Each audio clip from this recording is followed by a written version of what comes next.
Welcome, viewers. You're watching Field of Dreams, and this is Axe Television Network. My name is Steve David. I'm your host, and today, as usual, we still talk football. And I've got four gentlemen who has been so-called expert at the positions. So I've brought four people: a goalkeeper, a defender, a midfield, and a striker. So we can talk about football and its development and what we can do to raise the bar, or what we're not doing right, why our football is kind of stagnant for the moment. Let me take time to introduce them, and I'll start from the senior all the way down to the right and come up this way. And George Romano, welcome, George. Thank you. We always want you on Field of Dreams, and Thank you. we're I'm glad to here. have you. Glad What have you I'm been here. up to, George? Well, ever since I was shown favor by our Lord, I have been working with some youth at the younger level, at the school level actually, and it's been successful for me so far, so I'm grateful to be doing that. Okay, I'm glad to have you, George. Thank you. Welcome to the set. Next to George is my good old buddy from way back when he was this high. I was a little taller than him, but not now. I'm not. And this is Michael Maurice, and that is one of the best that came through this country as a goalkeeper, of course. Welcome to the set. Thank you. Tell the viewers what you've been up to. Well, at present, I'm still a police officer. I'm the goalkeeper coach for the national senior team. And presently, I'm pursuing my degree in sports management. Good. We glad to have you on the set, and welcome. Thank you. Happy to be here. To Field of Dreams. To my left now, a little younger guy, Anthony Sherwood. Anthony, you've been involved in coaching and different things. Why don't you tell the viewers, remind them who Anthony Sherwood is? First of all, thanks so much, Steve, for the invitation. I've been based abroad for the most part. Left Trinidad many years ago. Attended university, played soccer as it's known over there. Got into coaching, obviously, something that I was very passionate about. And about 5 years or so ago, decided to come back to Trinidad and establish an academy working with very young players, just attempting to do my little part in trying to develop players for the future. Glad to have you, buddy. Appreciate it. All right, and last but not least, Narada Wilson. And Narada, you're the expert on strikers today. Again, welcome to the set again. It's always a pleasure to be here. I think most of the viewers know who I am. And it's always good to be in great company, you know. So let's see how today's discussion goes. All right, viewers, today's discussion is on positions. We're talking goalkeeping, defenders, midfielders, strikers. Things we're doing right, things we're doing wrong. These experts would bring out all the ins and outs, or the good and the bad that we think that we need to touch on to make our game better. Of course, we feel that our football is not progressing as much as it should, and we want to give some insight onto things that we think could make it happen. All right? So I'll have it open. Anybody can talk, because if I'm talking goalkeeper, of course, you're the expert, Brow, but anybody else can jump in and what they think and so on. All right? So let's start. I think it's a very relevant topic. I mean, there are always discussions seemingly on the comparisons made of players of yesteryear and the players that we're seeing today in the current system. And one of the things that I tend to want to do, Steve, is even before we get into those discussions about methods and the various approaches that coaches may be taking in terms of how they develop players, I think it's important that we pay attention to the infrastructure in Trinidad, or rather the lack thereof. One of the things that I can tell you is that 95% of coaches in this country who are attempting to develop young players are doing so, for instance, on substandard surfaces.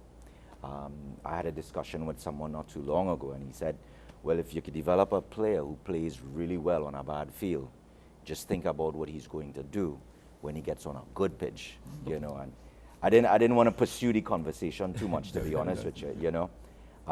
But it's a big problem. I mean, when you attempt to teach kids the concepts of a good first-time pass, playing maybe two-touch football, playing with their heads up, it's almost impossible to do that on some of the really, really bad fields and surfaces that we're attempting to coach players on. So I think even before we get into these discussions, you know, I think it's important that we identify that the fact that somebody has to really address what I think is a very, very important component in the development process. So let's talk about that. What do you think we need to do on, guys, open barbershop discussion on this developmental process that Anthony's talking about? Well, I think that not so much the development and the fields, because believe it or not, Trinidad and Tobago have some of the best fields around. I believe we have to focus more on the coaches that's working with these young players. Because recently, in a session that I was doing, we were working on passing and receiving, and one of the coaches with me was telling the players that trap the ball. So I looked up, and they all looked up, and Coach, what are you looking for? Well, a ball that's coming, that's dropping, that's the ball we need to trap. But a ball that's already on the ground. So what I'm saying is that coaches need to start giving the proper instructions to the kids that we're training. And as long as we don't do that, he was amazed that he just found out what receiving is. He didn't realize that what it was. He thought receiving the ball was actually trapping the ball. And this is a coach. So what I'm saying is that coaches have to be more involved in what they do and don't just do what they do without understanding it. And you're right about that. I'll give you time to respond as well, bro, because these are things that we did as a kid, trapping, passing, shooting, whatever. Yeah. And we do it all through our career because repetition is the key to learning. And we have to continue to repeat these things to get better and better at it. You were going to say something, bro. Different coaches in Trinidad and Tobago, some of them use the different philosophy. Okay, we go to coaching courses, and we expect that if 5 different coaches coaching 5 different sets of youth teams, if you go to one player from each group, they will tell you something different, Right. that is being taught by that coach. And we need to be on the same page, especially if we are developing our youths. So it happened to me in goalkeeping.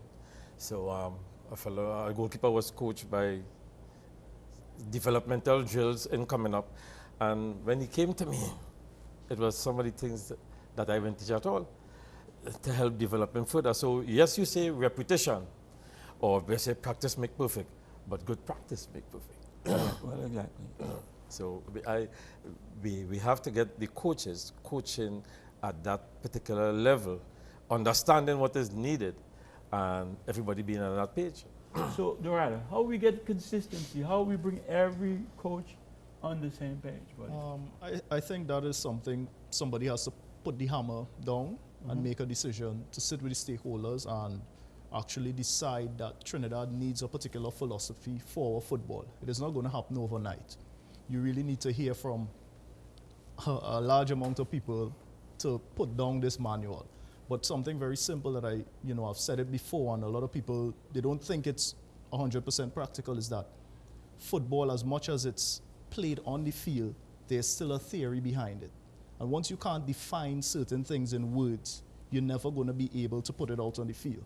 If you ask the average kid what is receiving a ball, or what types of passes exist.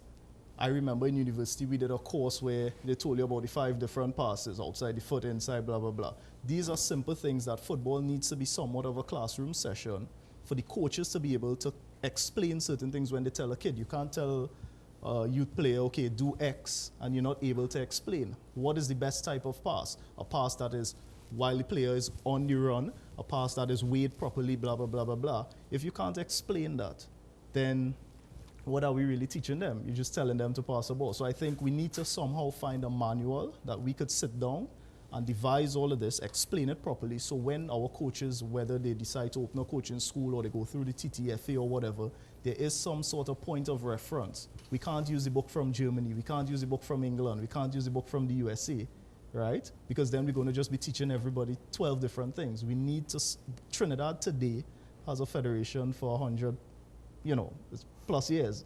Why don't we have our own philosophy or manual? If you have a coaching school in South, you should be able to coach a player. You could have your style, it's not a problem at all. But when he reaches to the national team level, there should be something that we see all of the players exploiting a particular trait that you could sit down and say, that is a Trinidad and Tobago player. Is that possible to achieve, Anthony?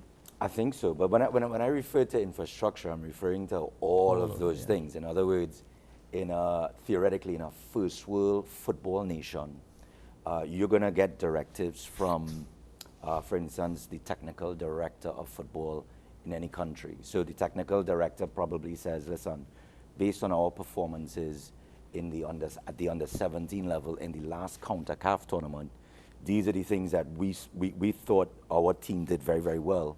But more importantly, these are the things that we're not doing as well. So that information is analyzed and passed on to anybody who's involved in developing young players. So when I develop my approach to developing young players, it's based on that information that we've been presented with. So if for instance the technical director or whoever is responsible for this stuff says, listen, one of the problems we're having is that the players are not able to cope with playing at speed. So when teams are really pressing us, for instance, we're having a problem maintaining possession of the ball. Mm-hmm. So as somebody involved in developing young players, one of the things that I know I have to create is an environment where my players are becoming very, very, very comfortable playing under those circumstances. So you've got to streamline things. I had a lot of exposure to the process that the US is using. And on a very regular basis, we would sit down on a teleconference call with the director of youth football in America. And these are the things that they're talking about, Guys, ensure that, that you're encouraging players to express themselves. Because in the States, they find, for instance, that the players are a bit robotic. They look the same way, they have the same characteristics. So now, for instance, they've come to the conclusion that maybe we need to really spend a bit more time looking at different types of players. But that is information that somebody's going to compile and disseminate to everybody who's involved in this process of trying to create better players. Right. Bro, let's start with goalkeepers then. Yeah. I hear you guys. I hear everything you guys saying. So let's start with goalkeepers. Let's say we were going to find a mold to set up the same system, and we're going to get the different types of people, and we want to do this for goalkeeping. What would we be looking at, and what do you think? Is it the association, the respective people in charge, we want to create an atmosphere where we can develop a lot of goalkeepers. Create a lot of goalkeeping development camps for different age groups. Now, they must have particular stages for this group. There is the primary school, secondary school, or under 15, under 17, under 19. Now, the coaches, we have to have coaches trained in that respect. In each age group or each level, or you have a coaches that can develop them and at each group, bringing them up to that level, passing them on. Now, I'll get back to the goalkeeping a little bit, because a point I wanted to raise with the coaches just now, like when we have our teams, we have our under 17 team, we have a on a 20 team. You have a 23 team, which is the Olympic team, you have a senior team. When we bring coaches from outside, we bring a Dutch coach to coach the under 17, a German for the under 19, all right? The Yugoslavian for the under 23, and probably a Brazilian for the senior team. Now, coaching in different age group at this level, and we are trying to bring a particular kind of football to the senior team. How is that going to fit properly in our infrastructure in developing one type of brand for ourselves? If all the coaches doesn't Not on the same doesn't page. coach Yeah. The same in thing. what we want. So in goalkeeping is the same thing. Now the goalkeeping have one philosophy. Once you are coached the proper way from day one, it carry you straight down to the end as a goalkeeper. So there's no advanced stage in goalkeeping, but there's a lot of specialized drills that will bring out the same thing. My question should really be traits. Yeah.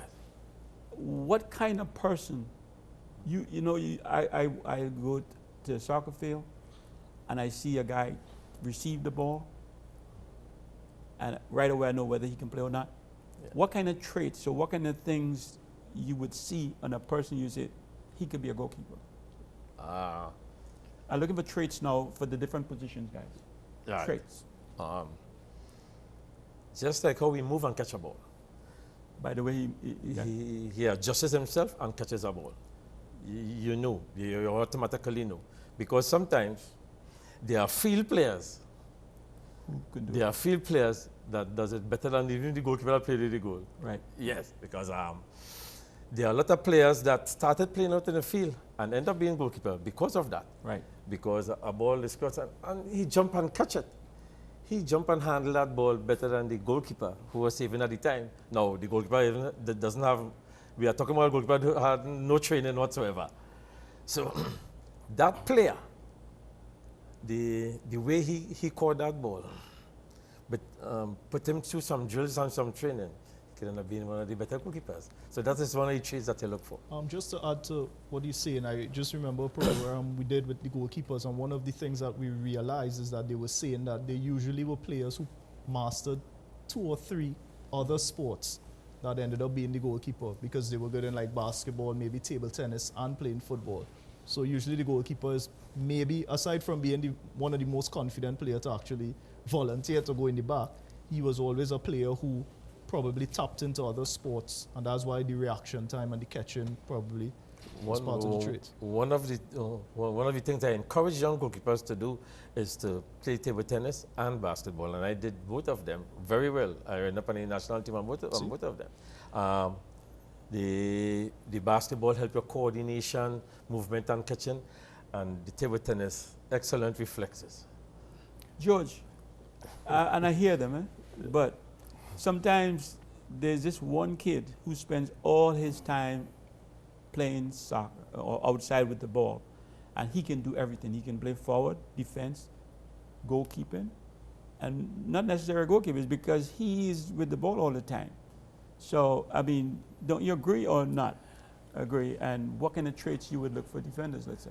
I agree with that, because I think if you're a footballer, you don't have to be a striker or a midfielder or a defender. You're supposed to be a global footballer. Like if you, I'm using myself for example, as a striker when I played, and in Queen's Park I ended up playing a defender and a national team defender. But when I went up on top, I was a striker. I didn't want to give the ball up to Everett or let's say Archibald, because I felt I had what it took to take that ball and put it in the goal. I'm more powerful than anybody else.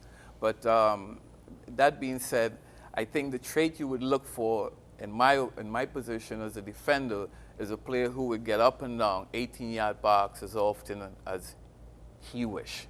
Not as often as we would wish, but as long as he could do it every day.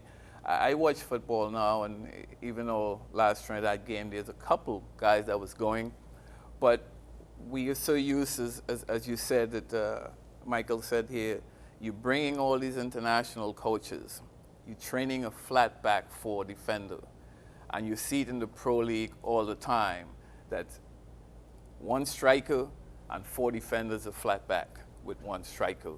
You know, but they look at the English Premier League, they look at the Italian League, they look at the Bundesliga, and you don't see that, although it's there, because if there's 1 player, there's 2 defenders. I mean, in America, where I'm from and where I learned most of my traits in coaching, you know, there's 1 rule that you go on as a defender, which is numbers up. You have 1 striker, 2 defenders is good enough for him. You have, you know, 2 strikers, 3 defenders is good enough. So the flat back 4 don't say anything for the 4th defender. You become an auxiliary player. In this game, you have the lines of units. You need to know at all times what your line of unit is doing. Defenders, midfield, strikers. So if I know that I don't have someone on my side to mark, yeah, I'm going and get involved in the offense now. I'm no longer a defender. So again, you have to be a total player when you play football. You see it every day, and you go to the parks and you go and watch the pro games and the Super League games, and a right fullback is a right fullback. That's where he stays. He gets the ball and bam, here you go. It's yours. You do what you want up on top. But you have all the skills to be creative. You have all the skills to go any part of the field, because if your line of units know that you're not there, then they create a situation where there's balance in your defenders. So that's what I would look for. Anthony, when we come back, I want you to pick up, because I still not hearing, because I did a little coaching, believe it or not. And by the way people move, I put them in different positions because I feel like they're suited for that position. I want you to pick this up when we come back. We'll be right back after this.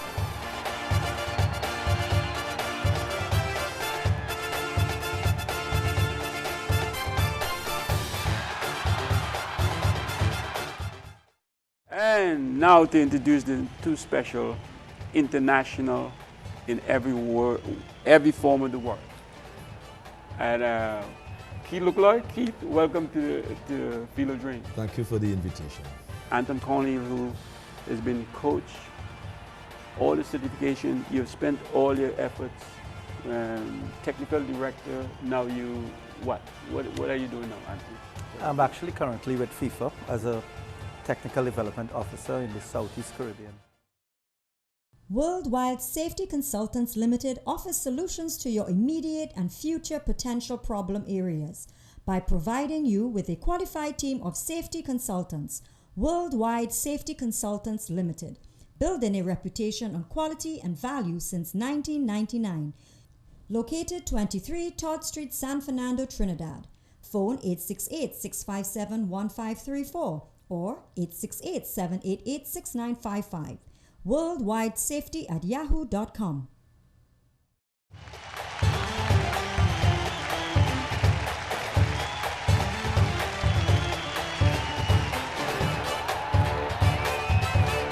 So welcome back, viewers. Before the break, we were talking about, does a kid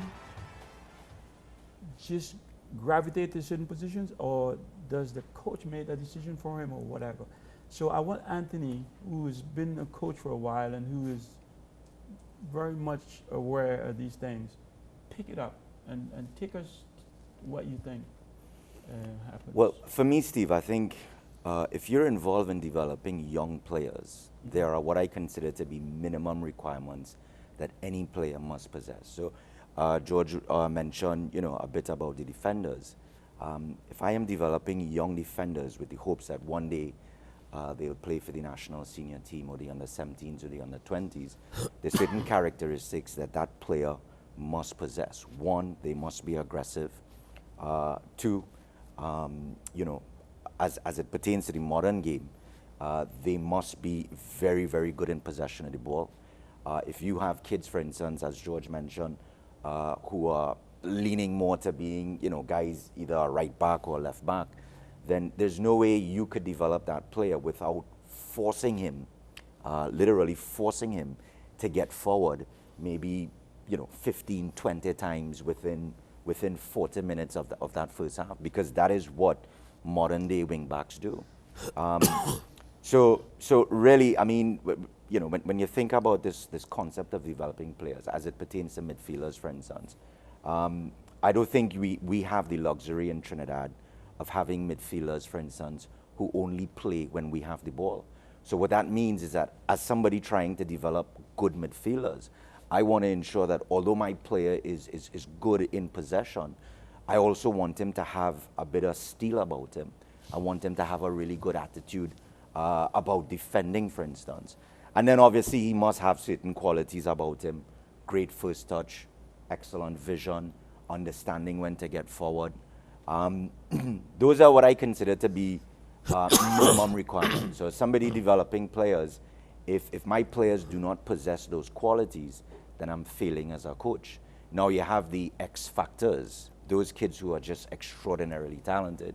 And those are the ones sometimes that are going to be, the game changers, for instance, So I just think that, as you make that decision to develop young players that hopefully will go on to play at a higher level, it is your responsibility to make sure that these players, have certain characteristics about them. Narada, growing up back in the day, this is how we used to do it. The ballers, the kids we call ballers, the guys who have all they obviously the forwards. And then the woodcutters is the defenders. And that's how they think. What do you think about that approach, or what you think is the more scientific approach? I think you're 100% correct. I would go through the positions. Based on statistics, you would see that the defenders of the previous era, they were usually, as you said, the woodcutters, the aggressive guys who would run into anything. They could have been 5'2", they could have been 6'3". Those were the defenders. You sit down watching George being a defender, and I could call other names, but if you look at the national team presently, all the defenders are probably closer to 6 feet. So it means what we started to do in the latter stages is that we look at the tall kid and say there's a chance he's better in the back. He has the height. All our players that are on contract right now, Trinidad players, are being chosen to play abroad as defenders because we are selling them as tall players, right? But how many of these players have you ever seen take the ball on their feet and run from the back straight up on top? Very few compared to the era before. The midfielders that you were highlighting, our midfielders were the most creative players on the team. They were the guys that had that something special. They could run through the entire field, do whatever they please. Today, our midfielders are probably the safest players, the players that we know have a good left foot and a good right foot. They do everything that the coach could probably tell them to do. They're not doing anything extraordinary. They're probably the most gifted players in terms of their ability. They could pass the ball, they could cross, they could head. The complete player is now our midfield player. But we don't have a player that now we sit down and we speak and we say, well, we have, but there are very few players that we sit down and say, we are going to watch that player because we know for sure 90 minutes, 5 games for the month, he's going to do that. The strikers now were, as you said, the players all around, and he's going to score. Today, we sell them as the fastest players. And I sat down with a German coach recently who said, Narada, in the Pro League, they talk about 10 players who are good strikers. Why? Because they're very fast. They could probably run 100 meters in 11 seconds, maybe less in some cases. But today, Germany has strikers that are 6'2", fast, the complete player with left and right. So selling somebody because they're fast no longer says anything, because the fast player is usually a shorter player who has a lower center of gravity. But today, they could get that same thing with a player who is 6'2". So I think a lot of our players on top are very fast. But are they the goal scorers that we had Leicester year, where you would hear, and I'll have to bring in a Steve David with 30-plus goals, 20-plus goals on average each season? We're not seeing that, but they are very fast. So I think we've gone very scientific. We're taking the tall players, putting them in the back. We're taking the most complete players, putting them in the midfield, and we're taking the fast players on top. But are we really reaping the rewards? Because football has totally changed. We're taking what worked in the latter years We're now implementing it. But the reality is England no longer plays the football that England played years ago. Brazil no longer plays the football that Brazil plays years ago. So why is Trinidad using what would have benefited us maybe 20, 30 years ago today when football is now is a worldly game? It's changed. But there's parity in football now too, because any country right now could beat any country. Yeah. It doesn't seem as though there was no dominant country like back in the day. So maybe they need to go back to But I also think what they that did in in the a back. situation like that, Brazil did what they did because the samba style football was known to the world, right? All the other countries that were successful, it was because they had an on top type of football that the Europe didn't know about, so it surprised them. Now all these players are going abroad. But what happened to that on top football that Trinidad possesses? The African nations do well every now and then because there's a football that no one knows about in Africa. Trinidad has a style of football that the world doesn't know yet because we've never put it on display constantly. If we could actually harness this football, document it, I think we could give the world trouble. Let me put you guys in the spot. If we had a group of players and you were selecting goalkeepers, you were selecting defenders, you were selecting midfielders, you were selecting forwards, what would you be looking for? I would look for players that enjoys the game. I would look for a player that when they play, they bring out the Trinidad in you. In other words, then you have to play, as Narada said, with some samba, some calypso, some funk, you know, whatever it takes, because that's who we are. We have to bring our own style of football into the world now. We cannot continue to look at, as Narada said earlier, at Brazil style of football or English style of football. We need to get our players liking what we do. So if you're looking for a player to play defense, give me 4 players that act crazy, 4 players that don't care where they go on the field, but 4 players that look out for each other. That's how I would select them. That's your selection. That's how I would select them. I think I have a little bit more of a pragmatic approach. Okay. In the sense, for instance, if I'm putting together 5 midfielders, based on the, you know, a lot of your decision making would take into account who you're playing, obviously. Right. But you would look for in the midfield, for instance, maybe a Clayton Morris, who is actually a defender. But I would say, you know, somebody like Clayton Morris, who has great defensive qualities, but is also good in possession of the ball, is maybe a great guy to have on top of the defenders. Mm-hmm. So he jumps to mind right off the bat. Mm-hmm. We had a Russell Latapy, you know, in years gone by. He jumps out immediately as the guy who's going to be the one opening up defenses. Maybe on the wing, you're looking for guys with some pace, for instance. Mm-hmm. You know, maybe one of them is good at cutting inside as opposed to the other who is more of a traditional winger who likes to get down the flank. Mm-hmm. So it's really a combination of players who bring different qualities, but it's based, if we're going into a game against Uruguay, for instance, I think in May, if I'm not mistaken. Yeah, right. Let's be very honest, Uruguay, man for man, probably has more quality. They're a more experienced team. They're preparing for the Centennial tournament in the US, so they're going to be very motivated, they're going to be very ready. The coach is probably thinking about selecting players who are more comfortable playing that game with the understanding that we're not going to have the ball as much. So he's probably going to, as he makes his decisions, for instance, he's probably looking for players who are maybe more disciplined, players who are willing to play roles and functions. And maybe he has that X factor, you know, one player who is able maybe to help us on the counter attack.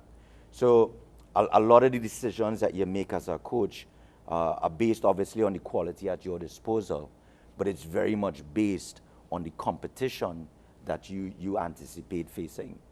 So I may, for instance, I may enjoy having 5 Latapis in the midfield, but against a really, really good team like an Argentina, a Guatemala, we're going to play Guatemala not too long from now. I've got to create a balance because 5 Latapis may create a great spectacle for the spectators, but it opens us up defensively, for instance. It exposes our defenders. So your selection So, would be a balance. so it's something of a pragmatic approach, you know, Right. as opposed to what I may enjoy seeing in terms of the qualities of the players that I may gravitate to. If I may piggyback, Steve, you know, great point. But what I'm saying is that if you have the 4 defenders that you more or less like to develop, that you already have at your disposal, you take these players and develop them into the defenders that you want with the team that you're building. So again, you were right. Yeah, you would want to have, like in our case, we had Selvis Figaro, Selwyn Murrin. You can ask for 2 better center backs and Tyrone Delavestate, the late Tyrone. But look at the height and the level of these players. But they were great quality players, you know? So it's who you have and what you do with them. Well, I was just throwing out, there's a big open group of guys, and we were you were selecting defenders, you were selecting midfielders, and we were just, I want this one, I think, and develop him that we didn't even know about. Bro, as goalkeepers, what would you select? Or what type you would be looking for? Tall? A goalkeeper who will command. So you're looking for people who has that command? Yeah. Okay. A lot of presence. Big presence in the area, a positive attitude. He will be able to earn the respect from his defenders, because when that ball comes into that box and there's an area that you should get, you want to go for it. You want to command it. That is yours. Of course, goalkeepers are the first line of attack. So a goalkeeper have to be able to play a little bit on his foot, distribute the ball properly. He must be very agile. Of course, a particular height. Right. Not too short, you know, a particular height. Close to 6 feet as average, because with the present game, way back when goalkeepers had a lot of time with the ball, you could have picked up the ball, run here and there, but FIFA changed the rules to speed it up. Goalkeeper has 6 seconds, so when balls play back to the goalkeeper, you cannot pick it up, so you have to be able to play with your feet. You have a very energetic, discipline, and understanding of the game.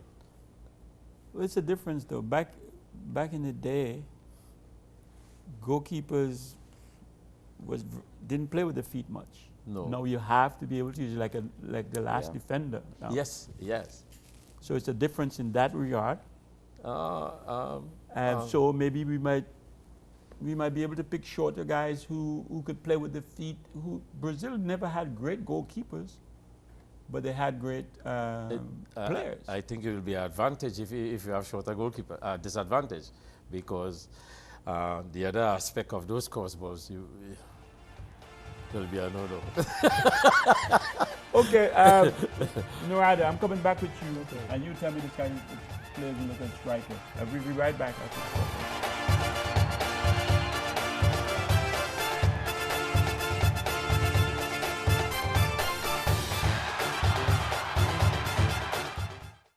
And now to introduce the 2 special international in every form of the world. And Keith Lucloy, Keith, welcome to Field of Dreams. Thank you for the invitation. Anton Conley, who has been coach, all the certification, you've spent all your efforts, technical director, now you, what are you doing now, Anton? I'm actually currently with FIFA as a technical development officer in the Southeast Caribbean. Worldwide Safety Consultants Limited offers solutions to your immediate and future potential problem areas by providing you with a qualified team of safety consultants. Worldwide Safety Consultants Limited, building a reputation on quality and value since 1999. Located 23 Todd Street, San Fernando, Trinidad. Phone 868-657-1534 or 868-788-6955. worldwidesafety@yahoo.com.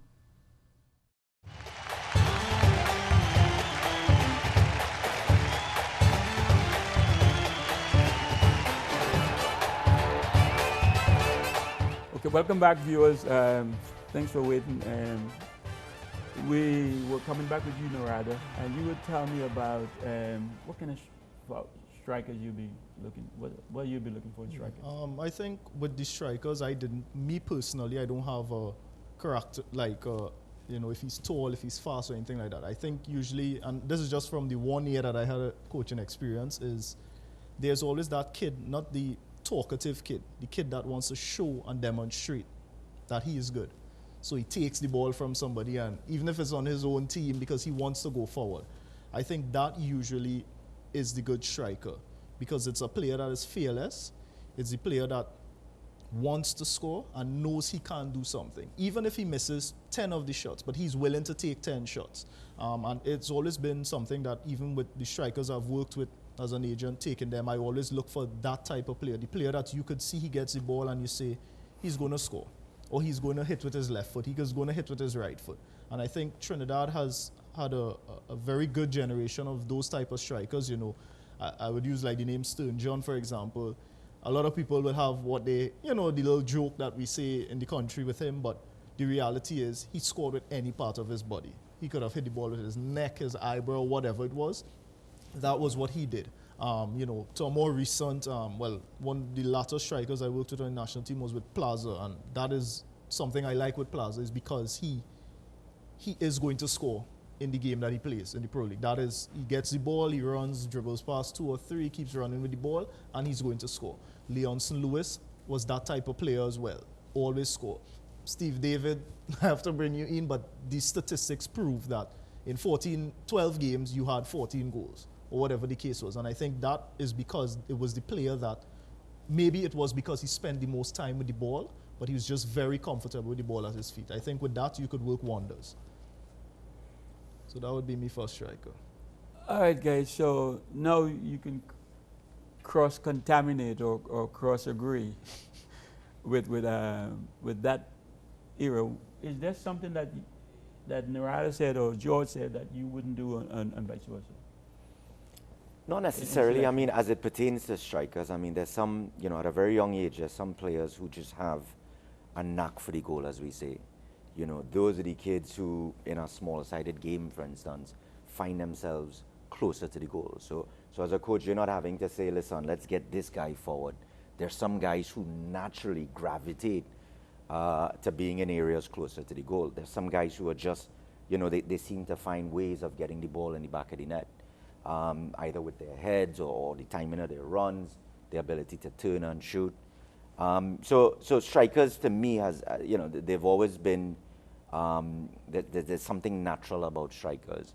In the modern game, there are 2 types of strikers, apparently, that we're seeing now. One, a Stern John, who was very good at posting up, for instance.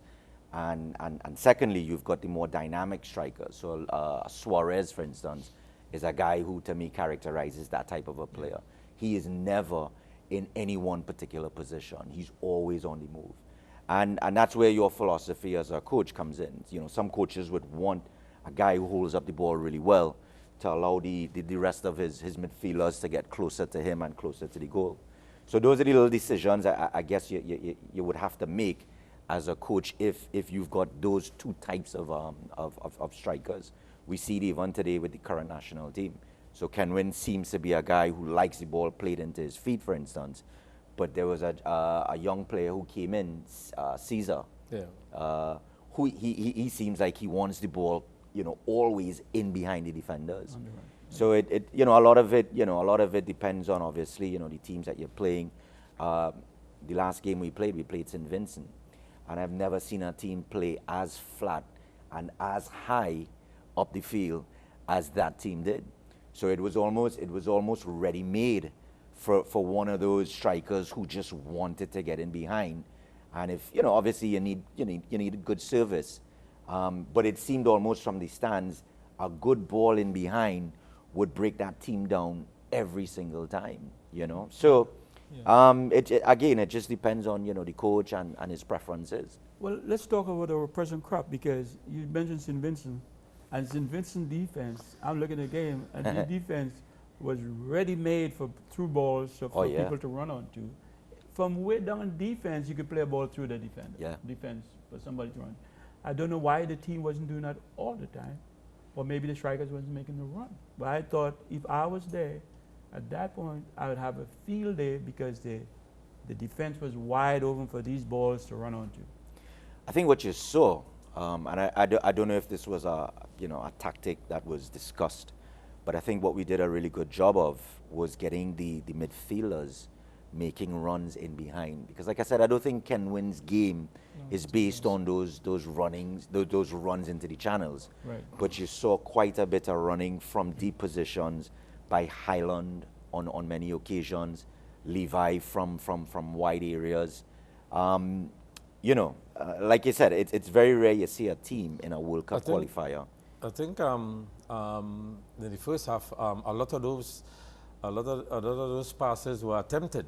Yeah. To go behind the defense. Some over, majority through, but wasn't successful because they threw their body to stop a lot of those balls, but eventually they will get tired, and that's when the floodgates open. I agree. I think that is, as Mr. Sherwood said, I think that is now the game plan of the national team. I think we know Kenwin is the post-up guy, and I believe that all the goals for Trinidad, most of the games will come from the Levi Garcia, the Kevin Molino, the Jovian Jones, because these guys are going to be running behind. I think Kenwin is going to lay it off, and it's working. It's an attractive type of football. You know, we have the 3 or 4 runners. We have the guy that is going to command 2 or 3 people on him to just place it off. So I think that for now, for our attack is what is happening now for the next couple of games. I think any team, once you could get 3-4 players, running players forward, that's difficult to defend. No defenders like people running. Yeah, exactly. But Steve, in fairness, I know Kenwin gets a lot of stick in Trinidad and Tobago. I don't know if he's aware of it or how it affects him. But the truth of the matter is that a player like Kenwin Jones does really well with good service. So the truth of the matter is that you've got to ask yourself, do we have the type of players, for instance, who are really, really good at whipping balls across the goal? That's when he seems to be most effective, So although, as a striker, I've heard, people say great things about him when he's having, a good run, and I've heard people criticize a bit. But the thing that I look to at the end of the day is what sort of service he's being provided with, George, Well, as a player and a coach, you got to look at, do we work on the services that Kenwin need? Or do we just bring them into practice, work on the ground game? Because you're a professional, we expect you to do this, and coaches expect that you should be playing at a level that we all should know by now. That may not be so. So how do you find that out? By going to the fields and working on specifics for your team and your game that particular day. And I think, as you guys said, you have strikers, and St. Vincent was playing so high with the speed we had. How can we get behind them, not using the strikers we have? When we played, Steve, you know that any one of us back there would have gone forward because we would have saw the avenue to go forward. So the game was total for us then. You have some defenders, I don't think, a couple of them never even got up to the half line or even past the defenders. So scoring was not an issue for them. They don't think that they had to score. But if you have a team like that and you're working with particular players, you need to show these players what you expect game day, regardless of where they come from. And I think that's how we will develop our own style as Trinidadians and playing our style of football. Because we have always had good goalkeepers, we have always had great defenders and midfield and strikers. But did we ever had a complete team that guys would understand each other to play well? And to understand, hey, they're playing high. When Kenwin posts up, Steve, that's your run. You look at the goalkeeper and he tell you, well, look, every time I get the ball, I go in left side or right side. In our cases, I remember in Costa Rica when we were playing, De Leon took a ball at midfield, came back to the left fullback position with the ball.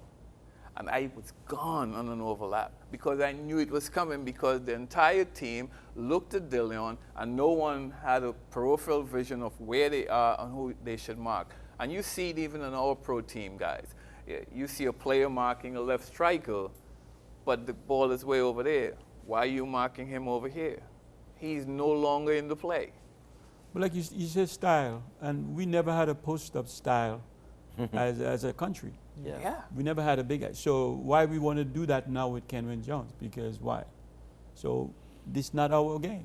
It isn't. It's not our game. So we Well, have to play the through ball. I think Michael would be the best person to answer that question. Okay. Being one of the men in the dressing room. Well, I mean, I would You know. defend. I would defend my coach. It's even hard. I by wouldn't say it's saying- not our game. What we leave that for the coach, the coach, final coach to decide. But I'm of the view as a coach myself.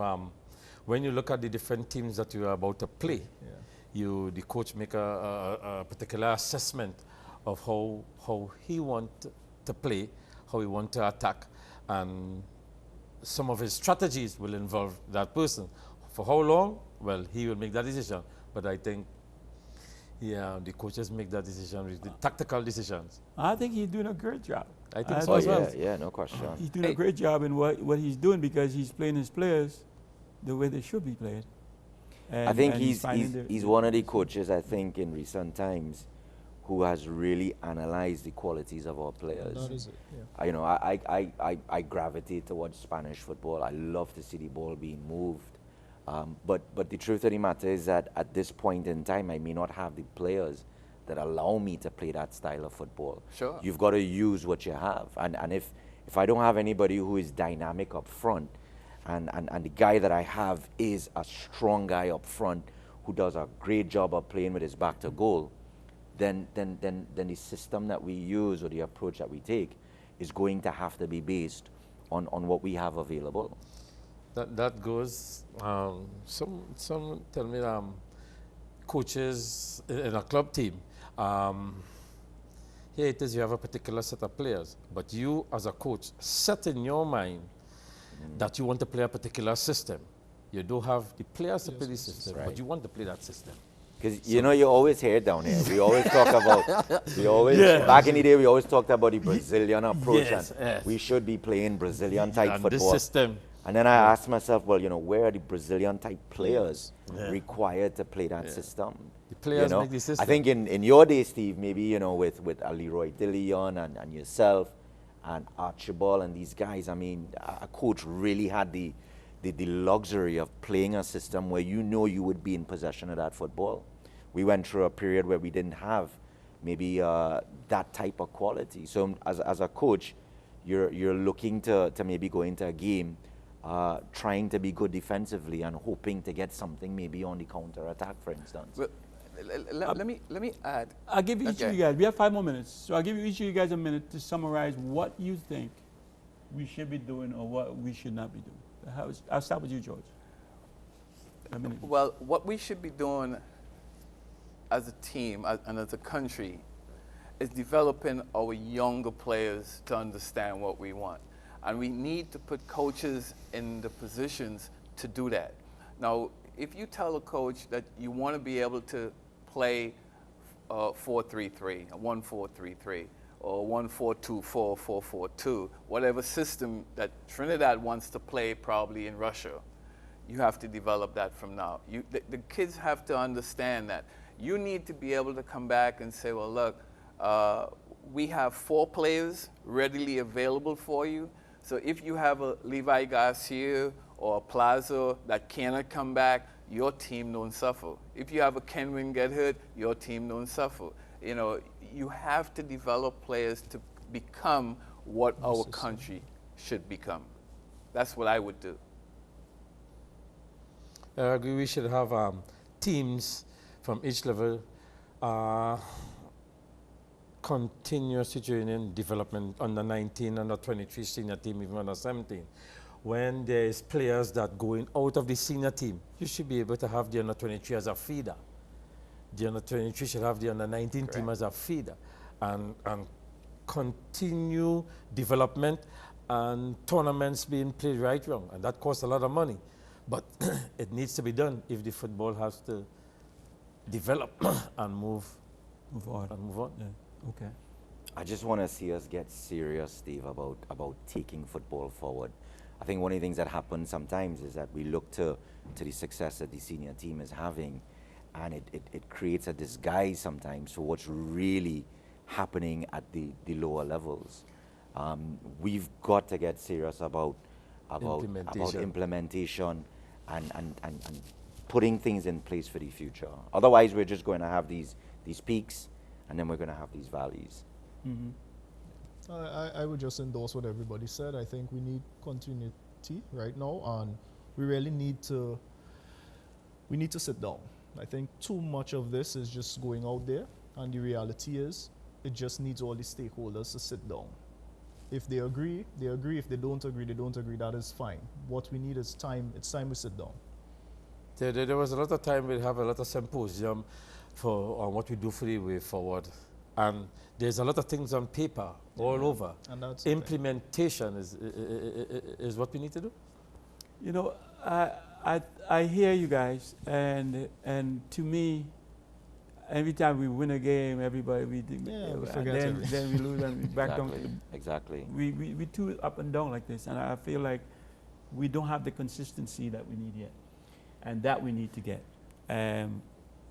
Guys, I want to thank you guys so much for being here. I don't know what I'd do without you, but you guys have had so much, and I've gained so much knowledge in what you guys said, and I hope my viewers have done the same thing. Appreciate you guys so much. Thank you for being here. It's a pleasure. Thank you Steve. for having us. To the viewers, thank you for letting us into your homes to bring the show.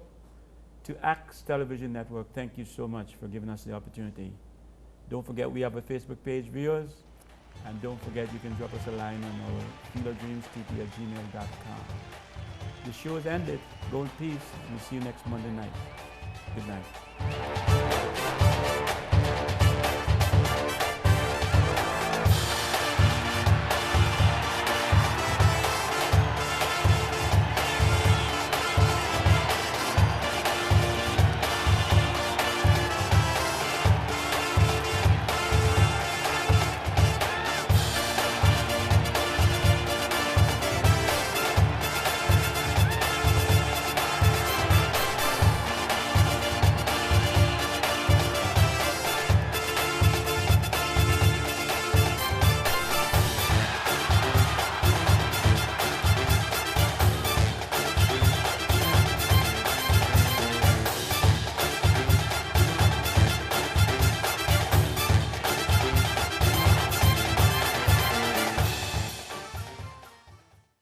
And now to introduce the two special international in every form of the world. And Keith LeCloy, Keith, welcome to Field of Dreams. Thank you for the invitation. Anton Conley, who has been coach, all the certification, you've spent all your efforts, technical director, now you, what are you doing now, Anton? I'm actually currently with FIFA as a technical development officer in the Southeast Caribbean.